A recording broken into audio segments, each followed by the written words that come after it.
ఎప్పటికప్పుడు తాజా వార్తలను అందిస్తున్న పీవీఆర్ టీవీ9 న్యూస్ కు స్వాగతం.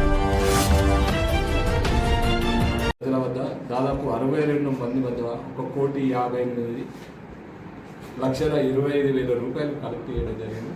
వీళ్ళకు అధిక వడ్డీలు ఆశ చూపెట్టి, తర్వాత చిట్టి ఫైనాన్స్ ఆశ చూపెట్టి, ఇల్లీగల్గా ఎలాంటి రిజర్వ్ బ్యాంక్ పర్మిషన్ లేకుండా, ఎలాంటి కాన్బోకర్ సర్టిఫికేట్స్ ఏం లేకుండా వీళ్ళు వడ్డీ వ్యాపారాలు, అక్రమ వడ్డీ వ్యాపారాలు చేసి, అక్రమంగా విత్తి వ్యాపారాలు చేసి వీళ్ళు ప్రజల్ని మోసం చేయడం జరిగింది.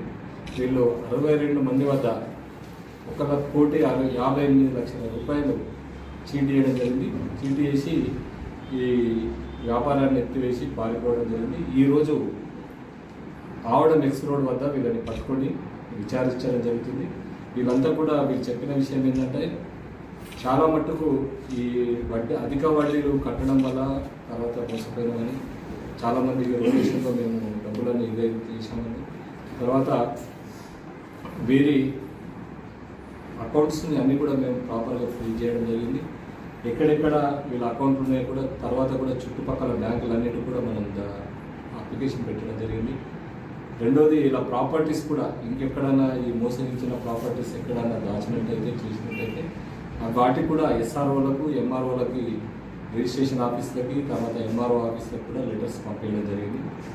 ఇవన్నీతో పాటు వీళ్ళ మీద ఇంకా మేము ఫిజికల్గా వెరిఫికేషన్ చేసి ఈ డబ్బు ఎప్పుడు ఫ్లోటింగ్ చేశారు, ఎక్కడ ఫ్లోటింగ్ చేశారు అన్న దాని మీద బ్యాంక్ స్టేట్మెంట్స్, తర్వాత మనం వీళ్ళెవరితో ఎక్కువ సంబంధాలు ఎక్కువ ఉందని చెప్పేసి సిడిఆర్ కాల్ డాటా రికార్డు కూడా తెప్పించి ప్రాపర్గా విచారణ చేయడం జరుగుతుంది.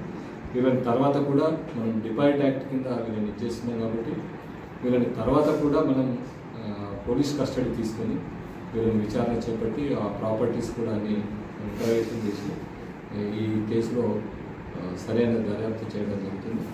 ఈ కేసులో కష్టపడి మా ఎస్ఐ గారు, మా సిఐ గారు 318 class 4 BNS under section 5 of Telangana depositor act కింద అరెస్ట్ చేయడం జరుగుతుంది. ఈ శ్రావణ్ గౌడ్, వేముల కిరణ్ గౌడ్ ఇద్దరు అన్నదమ్ములు. వీళ్ళిద్దరు ఇక్కడ టిఫిన్ సెంటర్ నడిపేవాళ్ళు.